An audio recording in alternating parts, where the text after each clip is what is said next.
नमस्कार दोस्तों, मैं मुकेश प्रीत सिंह फिर से आपका स्वागत करता हूं आपके अपने YouTube चैनल पर। हम सभी को पता है कि आज हमारे शिक्षा मंत्री जो है गोविंद सिंह जी डोटासरा, वो आज फेसबुक पे 11 बजे लाइव आए थे। तो जो इस वीडियो से वंचित रह गए, जिन्होंने ये वीडियो नहीं देखी उनके लिए ये वीडियो है कंप्लीट। इसके अंदर इन्होंने सभी जो शिक्षक भर्ती है या शिक्षा विभाग की जितनी भी भर्तियां हैं उन सभी के बारे में अच्छे से खुल के बात की है। तो आपके सभी डाउट्स इन्होंने क्लियर भी किए हैं। और बहुत बड़ी खुशखबरी है सेकंड ग्रेड फर्स्ट ग्रेड वालों के लिए कि इनको बहुत जल्द ज्वाइनिंग मिल जाएगी। और ग्रेड थर्ड जो रीट का एग्ज़ाम है उसके लिए भी बहुत अच्छी न्यूज़ है। तो वीडियो देखते हैं, स्टार्ट करते हैं। इससे पहले अगर आप चैनल पर नए आए हैं तो चैनल को सब्सक्राइब ज़रूर करें और वीडियो को लाइक ज़रूर करें और शेयर करें जितना हो सके। तो देखिए, आप सबको सबसे इस कोरोना वैश्विक महामारी और कोरोना संक्रमण से लड़ने के लिए सबका बहुत बहुत धन्यवाद कि बहुत ही सुंदर तरीके से आप सबने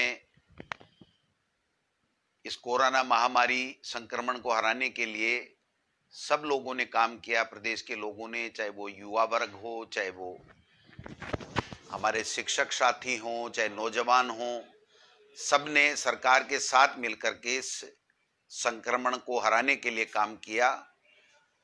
और मैं कह सकता हूं कि आज पूरे देश में राजस्थान के मॉडल की और राजस्थान के सरकार द्वारा कोरोना संक्रमण को रोकने के लिए किए गए प्रयासों की सब जगह सराहना हो रही है। अब सरकार के द्वारा माननीय मुख्यमंत्री जी ने 21 तारीख से लेकर के 30 तारीख तक अवेयरनेस कार्यक्रम सब जगह चालू करने की शुरुआत की है, जिसकी शुरुआत 21 तारीख को हो गई थी। राज्य स्तरीय प्रोग्राम माननीय मुख्यमंत्री जी ने सभी जनप्रतिनिधियों के साथ जुड़ करके वीसी के माध्यम से पूरे प्रदेश में जागरूकता अभियान का शुभारंभ किया। हम सब मंत्री जनप्रतिनिधिगण भी अपने अपने क्षेत्र में जनता को इस संक्रमण से बचाने के लिए, लोगों को संक्रमण से बचाने के लिए जन जागृति अभियान अवेयरनेस कार्यक्रम चलवा रहे हैं, जिसमें आप सबका सहयोग अपेक्षित है। सब लोगों से अपील करना चाहूंगा कि मास्क लगा करके रखें, 2 गज की दूरी बना के रखें, लोगों को समझाएं कि इस संक्रमण से डरने की आवश्यकता नहीं है, लेकिन बचाव की अति आवश्यकता है। इससे बच करके रहें। जो संसाधन सरकार ने इस 2-3 महीने में लॉकडाउन के दौरान उपलब्ध कराए हैं, मैं समझता हूं इससे काफी प्रदेश के लोगों को फायदा हुआ है। ये संक्रमण कब किस तरीके से कब तक चलेगा, कैसा रूप लेगा, ये किसी को पता नहीं है, इसलिए बचाव ही इसका उपाय है। लेकिन इस कोरोना संक्रमण की जो आपदा आई उसमें हम सब ने झेली है, लेकिन हमारे युवा बेरोजगार जो हमारी सरकार, गहलोत साहब की सरकार को बनाने में अपनी प्रमुख भूमिका निभा चुके हैं, और उन्हीं के कारण से हम सब आज सरकार में हैं। तो हमारा दायित्व बनता है कि जो हमारे नौजवान साथी जो सरकारी नौकरियों की तलाश में हैं, वो चाहते हैं कि सरकार हमें जल्दी से जल्दी नौकरियां दे। विभिन्न केडर की भर्तियां चाहे पहले के शासन में निकली, चाहे हमारे शासन में निकली, सब बेरोजगार नौजवानों की उम्मीद टिकी हुई है कि कब सरकार हमको नौकरी देगी। के माध्यम से, ट्विटर के माध्यम से, ज्ञापन के माध्यम से हजारों हजारों नौजवान साथी हमारी सरकार को, हमको, माननीय मुख्यमंत्री जी को ये ज्ञापन देते रहे हैं, हमें बताते हैं कि हमें नौकरी कब मिलेगी, किस प्रकार से मिलेगी। माननीय मुख्यमंत्री जी इस बेरोजगार नौजवानों की नौकरी देने की और लेने की जो बात है उसके लिए बड़े गंभीर हैं। हमसे इस 6 महीने के अंदर कम से कम 4-5 मीटिंग कर चुके हैं। सभी अधिकारियों के साथ हमारी वार्ता माननीय मुख्यमंत्री जी से हुई। वो हमसे बार बार एक ही बात कहते हैं कि राजस्थान को नौजवान जो बेरोजगार है, शिक्षित है, सरकार में नौकरी हासिल करने की पात्रता वो पूरी रखता है, उसको नौकरी जल्दी से जल्दी कैसे मिले, इस दिशा में सबको काम करना है। चूंकि शिक्षा विभाग का मुखिया होने के नाते मैंने मेरा धर्म समझा, मेरा दायित्व समझा, मेरा फर्ज समझा कि मैं वो नौजवान बेरोजगार जो विभिन्न कैडर की नौकरियां लेने के लिए अपने आप को पात्र साबित कर चुके हैं या पात्र होने के लिए अपनी मेहनत कर रहे हैं, उनको, हर बच्चे को हम बता सकें कि कौन से कैडर की परीक्षा में किस प्रकार के हम लोग आगे सरकार बढ़ रही है, किस प्रकार के उसमें व्यवधान है, किस स्तर के ऊपर क्या चीज है, वो सब चीज हम करने जा रहे हैं। सबसे पहले तो मैं जो नौजवान हमारे व्याख्याता भर्ती के लिए 5,000 लोगों ने जनवरी के माह में परीक्षा दी थी, उस वक्त काफी नौजवानों का यह भी था कि ये भर्ती आगे किसके परीक्षा, लेकिन 1.5 साल से ये भर्ती आगे खिसक रही थी। विद्यालयों में हमारे बच्चों को पढ़ाने के लिए व्याख्याताओं की आवश्यकता थी, और जो लोग तैयारी कर रहे थे 1.5-2 साल से, उनकी ये उम्मीदें थी कि हमें व्याख्याता भर्ती की परीक्षा जल्दी हो और परिणाम देकर के हमें नौकरी दी जाए। मैं बताना चाहूंगा इस फेसबुक लाइव के माध्यम से उन तमाम व्याख्याताओं को जो सफल हो रहे हैं। कल से माध्यमिक शिक्षा बोर्ड ने जो रिजल्ट जारी किया है, करने जा रही है, एक दिन छोड़ के सभी विषयों का आरपीएससी जो रिजल्ट जारी करेगी, उन सफल अभ्यर्थियों को मेरी तरफ से शुभकामनाएं हैं। जो इस परीक्षा में सफल नहीं हो सके, उनके लिए भी माननीय मुख्यमंत्री जी ने 3,000 पदों की शीघ्र परीक्षा कराने की, सितंबर या जो भी संभव होगा, इस कोरोना के कारण से थोड़ा व्यवधान आया है लेकिन जल्दी से जल्दी हम लोग उन लोगों के लिए दोबारा व्याख्याता बनने के द्वार खोलेंगे। अभी जो ये रिजल्ट है वो एक दिन छोड़ के एक दिन या 2 दिन छोड़ के एक दिन सभी विषयों का आएगा। मैं समझता हूं जून के लास्ट महीने में या जुलाई के फर्स्ट वीक तक, जबकि इन सब का रिजल्ट आ जाएगा, तत्काल बाद में हमने माध्यमिक शिक्षा बोर्ड के निदेशक को यह निर्देशित कर दिया गया है कि काउंसलिंग के माध्यम से जो डॉक्यूमेंट उनके चेक करने हैं उसकी प्रक्रिया शीघ्र की जाए, और शीघ्र करने के बाद में जल्दी से जल्दी हम गाइडलाइन के आधार पर काउंसलिंग करा करके उनको विद्यालयों में भेजने का काम करेंगे, जिससे उन्होंने जो मेहनत की है उसका फल उनको मिलेगा और हमारे सरकारी विद्यालयों में हमें व्याख्याता पढ़ाने के लिए विषय का व्याख्याता मिलेगा। मैं समझता हूं अब जो ये बार बार वेटिंग, रीसफल, आरपीएससी से पहले जितनी विज्ञप्ति है उतने पदों की लिस्ट आना, उसके बाद में दोबारा लिस्ट मंगाना, उसमें 6 महीने का समय लग जाना, और 6 महीने के समय और डीओपी के हमारे सरकार के सर्कुलर के कारण से कि अगर 6 महीना किसी भर्ती का हो गया तो उसके बाद में आप वेटिंग नहीं निकाल सकते। इससे निजात दिलाने के लिए आगे से माननीय मुख्यमंत्री जी के निर्देश के ऊपर आरपीएससी ने यह फैसला लिया है कि जो भी वैकेंसी हम निकालेंगे, जो रिजल्ट निकालेंगे जिस वैकेंसी का, उस रिजल्ट में हम 1.5 गुना अभ्यर्थी की लिस्ट एक साथ देंगे, जिससे ये वेटिंग निकालने वाली या दोबारा उनकी लिस्ट लेने वाली किसी तरीके का कोई व्यवधान नहीं और किसी तरह की दिक्कत नहीं आए।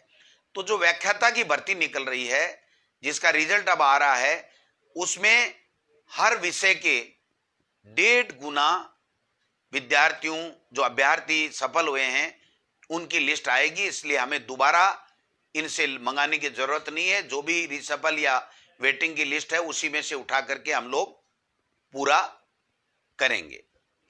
दूसरा, वरिष्ठ अध्यापक 2016 का मामला, रिसफल का हाईकोर्ट के भी आदेश आ गए थे और सरकार ने यह फैसला ले लिया था कि हम सुप्रीम कोर्ट में अपील करेंगे, लेकिन मैंने निवेदन किया मेरे विभाग के अधिकारियों से और कमेटी से कि इसका पुनः परीक्षण कराया जाए, और उसका पुनः 2-4 दिन पहले परीक्षण हुआ। और मुझे बताते हुए बड़ी खुशी है कि वरिष्ठ अध्यापक 2016 का जो रीशफल का मैटर था, उसमें सरकार ने ये निर्णय कर लिया है कि हम रीशफल करेंगे, और रीशफल करने के बाद में तत्काल बाद में हम 2018 की जो वरिष्ठ अध्यापक जो भर्ती है उसके साथ साथ उन सफल अभ्यर्थियों को भी हम लोग नियुक्ति देने की प्रक्रिया करेंगे। मैं समझता हूं जुलाई के माह में 2016 वरिष्ठ अध्यापक का रीशफल और 2018 जो वरिष्ठ अध्यापक में सफल अभ्यर्थी हैं उनकी नियुक्ति की कार्यवाही तेज गति से चलेगी, और जुलाई में या जुलाई के तत्काल बाद में अगस्त के फर्स्ट सेकंड वीक तक हम 2016 का रीशफल और वरिष्ठ अध्यापक 2018 के तमाम जो अभ्यर्थी सफल हुए हैं उनकी नियुक्ति का काम सरकार करेगी। प्रधानाध्यापक माध्यमिक शिक्षा की जो भर्ती है उसमें जो डिफेंस पर्सन जो कुछ हैं या 100 कुछ की जो रह गए हैं, उसका माननीय उच्च न्यायालय में प्रकरण है। सरकार ने चिट्ठी लिख दी है एजी को, डबल एजी को, और हमारे एक नोडल ऑफिसर अलग से लगा दिया है। जल्दी से जल्दी वो उस हाई कोर्ट से निकाल करके उन जो 100 समथिंग जितने भी प्रधानाध्यापक हैं, जिनमें शायद 39 हमारे भूतपूर्व सैनिक हैं, उनको भी हम जल्दी से जल्दी नौकरी देने का काम करेंगे। मैं समझता हूं शारीरिक शिक्षक ग्रेड 3rd की जो भर्ती है वो हमारी सरकार ने पूरी करीब करीब कर ली है। उसमें से जो 228 पात्र अभ्यर्थी हैं उनके जिला आवंटन की कार्यवाही हम विद इन 7 डेज 7 दिन के अंदर अंदर चालू कर देंगे, और जुलाई के महीने में उनको जिला आवंटन करके काउंसलिंग करके उनकी नियुक्ति देने का काम भी करेंगे। प्रयोगशाला सहायक जो हमारे बच्चों ने परीक्षा दे रखी थी, वो परीक्षा का परिणाम आकर के लिस्ट माध्यमिक शिक्षा बोर्ड को पास आ गई थी, लेकिन उसके आने के 4-6 घंटे बाद में ही राजस्थान उच्च न्यायालय के द्वारा स्थगन दिए जाने का आदेश प्राप्त हो गया। इसलिए कर्मचारी चयन आयोग बोर्ड ने हमको ये कहा, सिलेक्शन बोर्ड ने, कि आप इसमें नियुक्ति नहीं दे, माननीय उच्च न्यायालय का इसमें स्थगन आदेश है। वो जो स्थगन आदेश है उसके लिए भी हमने सिलेक्शन बोर्ड से बात कर ली है, हमारे डबल एजी से बात कर ली है, हमारे एजी से बात कर ली है। वो दूसरे महिला बाल विकास विभाग की जो भर्तियां थी उसके साथ किसी ने एप्लीकेशन लगा के हाई कोर्ट में एक बार स्थगन ले लिया, लेकिन मैं उम्मीद करता हूं कि माननीय उच्च न्यायालय में हमारे विभाग के और सिलेक्शन जो बोर्ड है उसके अधिकारी शीघ्र पैरवी करेंगे, और बहुप्रतिष्ठित प्रयोगशाला जो सहायक ग्रेड 2nd है, 3rd है, उसकी सफल अभ्यर्थियों को भी हम राजस्थान उच्च न्यायालय से निकाल करके नौकरी दे पाएंगे। पुस्तकालय अध्यक्ष ग्रेड 3rd के जो पेपर आउट हो गए थे, हमने सरकार ने पुनः सिलेक्शन बोर्ड को लिख दिया है कि जल्दी से जल्दी इसकी परीक्षा कराएं, जिससे मैं समझता हूं उनको भी जल्दी से जल्दी वो अपनी परीक्षा दे करके और अपनी भर्ती प्रक्रिया में आगे बढ़ सकें। हमारी जो वरिष्ठ अध्यापक भर्ती 2013 भी है, उसमें भी 583 जो अभ्यर्थियों का चयन हुआ था, उसको भी हमने आगे गति देने का काम किया है। फाइनेंस में हमारी पत्रावली लंबित है, कुछ क्वेरीज फाइनेंस ने हमसे की हैं। हम चाहते हैं कि जल्दी से जल्दी उन वरिष्ठ अध्यापक भर्ती 2013 के जो अभ्यर्थी, सफल अभ्यर्थी 583 जो सरकारी नौकरी के लिए अपना प्रयास कर रहे हैं, उनको भी हम जल्दी से जल्दी अच्छे परिणाम देने की ओर आगे बढ़ रहे हैं। मैं उम्मीद करता हूं कि वो भी हम सफलता मिलेगी और उन बच्चों को भी नौकरी सरकार देगी। शिक्षक भर्ती जो L2 2016 है, उसके लिए चूंकि जो कमेटी बनी होती है अपील करने की और अपील नहीं करने की, उस कमेटी ने अपील करने का निर्णय सुप्रीम कोर्ट में कर लिया है, जिसमें मंत्री का कोई रोल नहीं होता, मुख्यमंत्री का कोई रोल नहीं होता है। फाइनेंस, लीगल विभाग की सचिव वगैरह की पूरी कमेटी बनी होती है और वो कमेटी मेरिट और सरकारी नियम और डीओपी के सर्कुलर और उन सब को देख करके फैसला करती है कि हमको किस प्रकार से आगे बढ़ना है। तो मैं समझता हूं एसएलपी का निर्णय जब जल्दी आएगा तो उसके बाद में हम लोग उनके लिए भी आगे बढ़ने का काम करेंगे। जो विशेष शिक्षक भर्ती 2018 है, 534 के लगभग हैं। इसमें सरकार ने जो विशेष शिक्षकों के लिए डीओपी में पत्रावली भेजी है कि हमें स्थिरता दी जाए, जिससे उनको भी हम जल्दी से जल्दी नौकरी दे सकें। तो 2016 और 18 L1 और L2 की जो भर्तियां थी उसके बारे में भी वेटिंग लिस्ट दूसरी निकालने की कई तरह की मांग जो चल रही हैं, वो तमाम मामले राजस्थान उच्च न्यायालय में या सुप्रीम कोर्ट में एसएलपी में चल रहे हैं। मैं समझता हूं एक मंत्रिमंडलीय उपसमिति भी इसमें बनाई गई है, वो भी अपना काम कर रही है।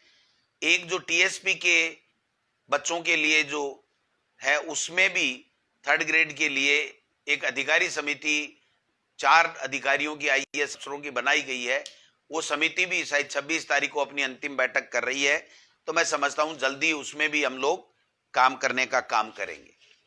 अब मैं जो बच्चे रीट की एग्जाम देना चाहते हैं, 31,000 की भर्ती की जो हमारी सरकार ने, माननीय मुख्यमंत्री जी ने घोषणा कर रखी है, उसमें तकरीबन काम हमने मीटिंग करके पूरा कर लिया है।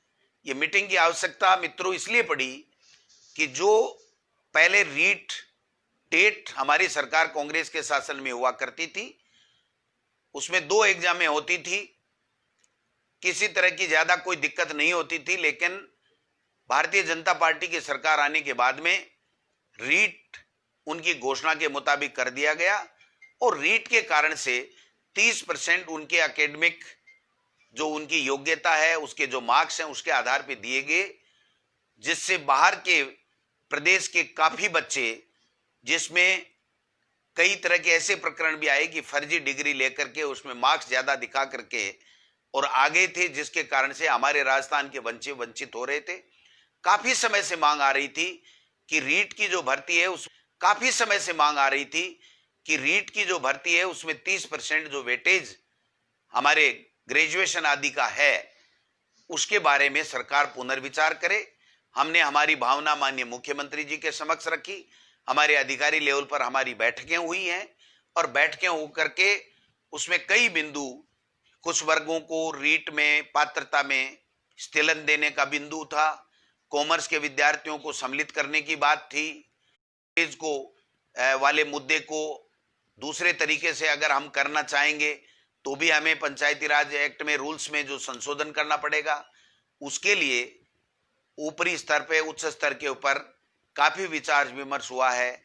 अंतिम जो उसमें प्रक्रिया में चल रही है ये मामला, और जल्दी से जल्दी इसमें फैसला करने के उपरांत जो रीट का फाइनल सिलेक्शन 3rd ग्रेड के टीचर का है उसकी प्रक्रिया क्या होगी उसका जल्दी ही निस्तारण किया जाएगा।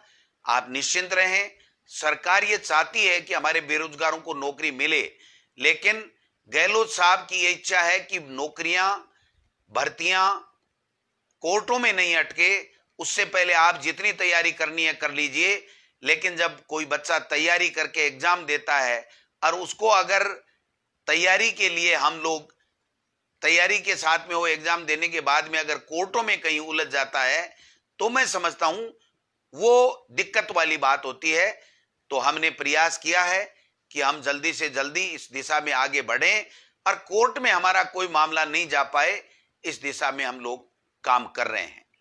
बाकी जितने भी भर्तियां हैं उनके बारे में सब में मैंने आपको बताया है, पीटीआई का बताया है। जल्दी हम 228 का जिला आवंटन कर रहे हैं। प्रधानाध्यापक के लिए हमने हाई कोर्ट में कह दिया है। जो हमारे वरिष्ठ अध्यापक हैं 2016 का रिसफल हम करेंगे, 2018 को जल्दी हम नियुक्ति देंगे। जो कनिष्ठ सहायक जो लिपिक हैं एलडीसी की जो भर्ती है उसमें हमने जिला आवंटन की प्रक्रिया को पूरा कर लिया है और जो कैलेंडर दिया है उसके मुताबिक हम लोग आगे बढ़ रहे हैं और जल्दी जुलाई के महीने में भी हम लोग उनको नौकरी देंगे। मैं समझता हूं समय समय पर हम सब लोग इन चीजों की चर्चा करें और चर्चा करने के उपरांत हम लोग पारदर्शिता के साथ में, हमारी सरकार, माननीय मुख्यमंत्री चाहते हैं कि पारदर्शिता से हम सारी चीजें बताएं। जो शिक्षक भर्ती 2012 है, उसके लिए भी जो पंचायती राज की भर्ती थी, जिला परिषदों के माध्यम से हुई थी, उसमें भी पंचायती राज के अधिकारी और उनकी जो लीगल की, डीओपी की, फाइनेंस की कमेटी बनी हुई थी, उन्होंने एसएलपी करने का निर्णय ले लिया। चूंकि वो एक कमेटी होती है जो संविधान में उनको अधिकार प्राप्त है, उनको फैसला करना होता है कि अपील होगी या हम नोट अपील होगी, तो वो भी कर दिया गया है। बाकी जितने भी भर्तियां हैं जल्दी से जल्दी करेंगे। 31,000 टीचर्स की जो आपकी रीट की एग्जाम है, जो उसको भी हम जल्दी, इसको अंतिम फैसला करने के बाद में हम लोग इस कोरोना महामारी से हम लोग निकल जाएं। क्योंकि कई जो पढ़ने वाले बच्चे हैं वो कोचिंग में पैसा जमा करा चुके, कोचिंग के कारण से उनका भी ये बात बार बार ज्ञापन से आता है कि साहब जब तक कोचिंग नहीं खुले तब तक आप अगर रीट कराओगे तो हम पहले वाले जो कंपटीशन में जो लोगों ने तैयारी करके दी उससे हम पिछड़ जाएंगे। लेकिन मैं आपको आश्वस्त करना चाहता हूं कि हम इस भर्ती को डिले नहीं करना चाहते। ज्ञापन देना अलग बात है, निर्णय करना अलग बात है। माननीय मुख्यमंत्री जी ने ये स्पष्ट निर्देश हमारे विभाग को दिया है कि जल्दी से जल्दी 3rd ग्रेड के जो टीचर्स हैं उनके लिए रीट की जो एग्जाम है उसको आप जल्दी कराइए। हमारे व्याख्याता जो 5,000 की जल्दी से जल्दी भर्ती कीजिए, और जो बाकी शेष 3,000 की घोषणा माननीय मुख्यमंत्री जी ने कर रखी है उसके लिए भी हमने प्रक्रिया चालू कर दी है। डीपीसी हम लोग करवा रहे हैं, ऊपर से लेके नीचे तक की सबकी हम लोग डीपीसी करवा रहे हैं। 2nd ग्रेड वालों को दोनों 16 और 18 का हमने निर्णय ले लिया और जल्दी से जल्दी इनको नौकरी मिल रही है। मैं समझता हूं बहुत अच्छे तरीके से आप लोगों ने कोरोना में सबको बचाने का जो क्या है, मेहनत कर रहे हैं, जो आप अवेयरनेस, जागरूकता फैला रहे हैं, उसमें आप काम कीजिए। और मैं एक बात और मेरे नौजवान साथियों से करना चाहता हूं कि हमें किसी तरह का कोई मुगालता हमारी सरकार को नहीं है कि आपकी वजह से, आपकी मेहनत की वजह से और आपसे जो वादे किए हैं उसके मुताबिक हम काम कर रहे हैं। आपके कारण से हम सरकार में आए हैं। तो हमारी और हमारे कांग्रेस के सरकार की पहली प्राथमिकता है कि हम आपको जल्दी से जल्दी नौकरियां दें, आपके लिए नौकरियों के लिए वातावरण निर्माण करें और हाई कोर्ट में हम मजबूती के साथ में पैरवी करें, सुप्रीम कोर्ट में हम मजबूती के साथ में हमारे नौजवान साथियों को नौकरी देने के लिए पैरवी करें। लेकिन चूंकि जो संवैधानिक व्यवस्थाएं बनी हुई हैं उस व्यवस्थाओं में मंत्री का या मुख्यमंत्री का जिस स्तर पे रोल हो सकता है उस स्तर पे हम हमारा रोल अदा कर सकते हैं।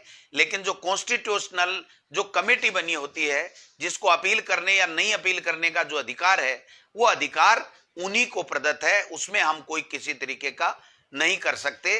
तो मैं समझता हूं इसलिए जो अपील करना नहीं करना इसमें हमारा मंत्री का या मुख्यमंत्री का रोल नहीं होता है। इसलिए ये आपको कुछ लगता होगा थोड़ा बहुत कि साहब ये अपील क्यों करते हैं, हमको नौकरी क्यों नहीं देते हैं। आप समझने की चेष्टा करें, हम बराबर उनसे सलाह करते हैं, हम बराबर उनको गाइडेंस देते रहते हैं, हम बराबर उनसे पूछते रहते हैं कि कौन सी भर्ती की। मैं आपको आश्वस्त करना चाहता हूं कि माननीय मुख्यमंत्री अशोक गहलोत की सरकार हमारे प्रदेश के बेरोजगारों को जो नई नौकरी प्राप्त करना चाहते हैं, 3rd ग्रेड के टीचर की एग्जाम देना चाहते हैं, उनके लिए इस प्रकार की व्यवस्था करना चाहती है कि कोर्टों में भर्तियां नहीं अटके और हमारे राजस्थान के नौजवानों को ज्यादा से ज्यादा संविधान में जो अधिकार दिए हुए हैं उसके तहत उनको नौकरियां मिले और 2nd ग्रेड के मिले। हमारे जब स्कूलें खुले तो हमें व्याख्याता 2nd ग्रेड, 3rd ग्रेड सब टीचर मिले, तो हमारे गरीब का गांव ढाणी में बैठा हुआ गरीब का बच्चा भी अच्छे तरीके से अपने बच्चे को सरकारी स्कूल में बिना किसी फीस के पढ़ा सके, इस तरह की व्यवस्था हम लोग करने जा रहे हैं। आपने जो कोरोना में काम किया है उसके लिए बहुत अच्छी बात है। जो एलडीसी भर्ती है 2018, इसके लिए भी हमने डीओ को जो फार्म है वो जिले वाइज हम जल्दी आज या कल में ही भेज देंगे और जल्दी जो टाइम शेड्यूल दिया गया है उसके मुताबिक हम लोग आगे बढ़ेंगे। तो आप सबको बहुत बहुत नमस्कार, धैर्य बनाए रखें। सरकार आपके द्वारा बनाई हुई है, आपकी सरकार है, आपके कल्याण के लिए, आपकी वैभूति के लिए, आपके विकास के लिए, आपकी प्रगति के लिए कार्य कर रही है। माननीय मुख्यमंत्री जी का हमेशा एक ही बात रहती है कि बेरोजगार नौजवानों को जल्दी से जल्दी नौकरियां दे, इस दिशा में प्रत्येक विभाग काम करे। और शिक्षा विभाग की तो कम से कम इस 12 महीने में 10 से भी ज्यादा बैठकें इस भर्तियों को लेकर के माननीय मुख्यमंत्री जी ले चुके हैं। इसलिए मैं आश्वस्त करना चाहता हूं कि आप निश्चिंत रहें। आपके लिए हमारा विभाग, मैं, हमारी सरकार, हमारे मुखिया माननीय मुख्यमंत्री जी पूरी तरीके से चिंतन कर रहे हैं और निश्चित रूप से जल्दी हम लोग इन भर्तियों को लेकर के आगे बढ़ेंगे। मैं समझता हूं आप सबने मेरी भावनाओं को समझा होगा। आपकी जो भावनाएं हम रोजाना समझते हैं, ट्विटर के माध्यम से हमें कड़वे वचन पढ़ने को भी मिलते हैं, लेकिन ये आपका अधिकार है, ये आपका हक है। आपने हमको बनाया है, आपने हमारी सरकार बनाई है। और मैं तो कम से कम आपको ये कहना चाहता हूं कि मैंने 5 साल आपके मुद्दे उठाए हैं। जब बीजेपी की सरकार थी तो प्रत्येक मुद्दे से मैं वाकिफ हूं, आपके दर्द को मैं जानता हूं। लेकिन मेरी अपनी सीमाएं हैं कि मंत्री का जहां जिस रूप में रोल होता है, मुख्यमंत्री का जिस रूप में रोल होता है, उसमें हमेशा एक ही बात रहती है कि हम हमारे नौजवान बेरोजगारों को जल्दी से जल्दी कैसे नौकरियां दें। इसलिए आप आश्वस्त रहें। रीट भी जल्दी होगी, सेकंड ग्रेड का रिसिपल भी जल्दी होगा, सेकंड ग्रेड की ज्वाइनिंग भी जल्दी होगी और व्याख्याता की ज्वाइनिंग भी जल्दी होगी। जो ही आरपीएससी से हमारे को लिस्ट मिल जाएगी, डॉक्यूमेंट चेक करने के बाद में हम लोग देंगे और एलडीसी की भर्ती हम जल्दी से जल्दी करने ही जा रहे हैं। तो ये जो खुशखबरी आपको मैं सुना रहा हूं, मैं समझता हूं आप जल्द इस भावनाओं को, सरकार की भावनाओं को समझेंगे और सरकार का सहयोग इस कोरोना संक्रमण को रोकने के लिए, लोगों को बचाने के लिए कि संक्रमित नहीं हो, इसमें लगाएं। निश्चित रूप से जय हिंद, जय भारत।